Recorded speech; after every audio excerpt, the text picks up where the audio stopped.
everyone, welcome back to Spring into Math 7. I'm Mrs. Campbell, and today we're going to be doing the first part of our lesson on representing solid figures. Let's jump in.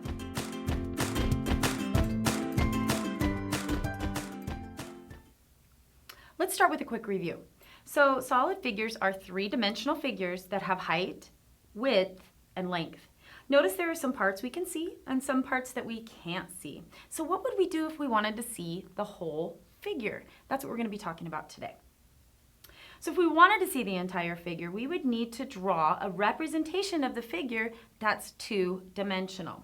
So first, let's try to draw a two-dimensional figure of the rectangular prism, or of a rectangular prism.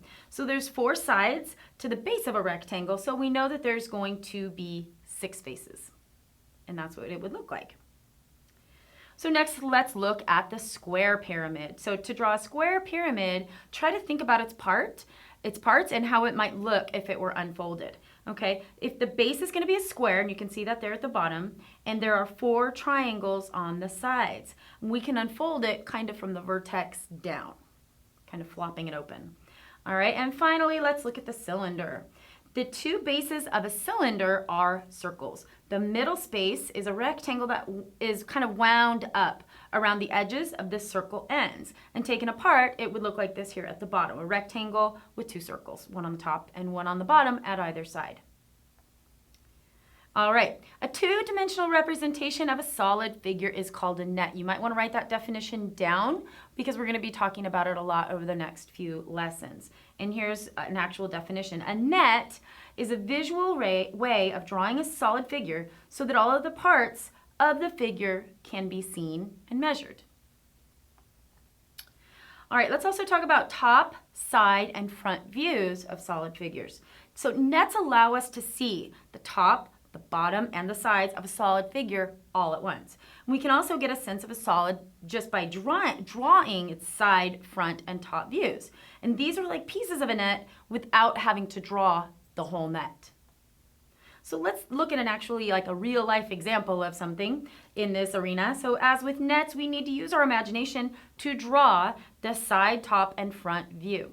And I want you to try to imagine that you can hold the figure and look down on it like this from above. And it helps to look at real objects, like you might want to grab a soup can or a cereal box to understand this. And we've got a picture of a soup can there. So let's take a look at the note it says on the side of the soup can there. It says the top view of a cylinder, like a soup can, is a circle, and you can clearly see it there. The base is a circle too. From the side or front, we would see a rectangle of sorts. It would be long and represent the length of the can.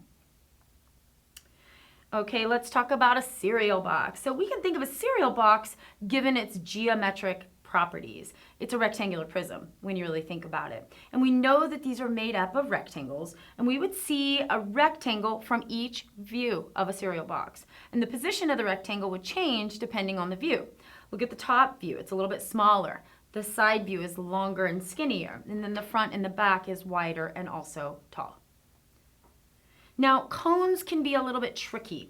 If you look at the side, you're going to see a triangle. If you look from the bottom up, you see a circle. If you look from the top down, you see a circle with a point in the middle, and that's what the image you see on the screen is. That's a cone looking down on a cone. And the point would represent the top of the cone, and the circle would represent the bottom part. So, as I said, try using real objects to help you visualize and draw solid objects. All right, everyone, that closes it up for the first part of this lesson. Join us next time for the second part. See you next time.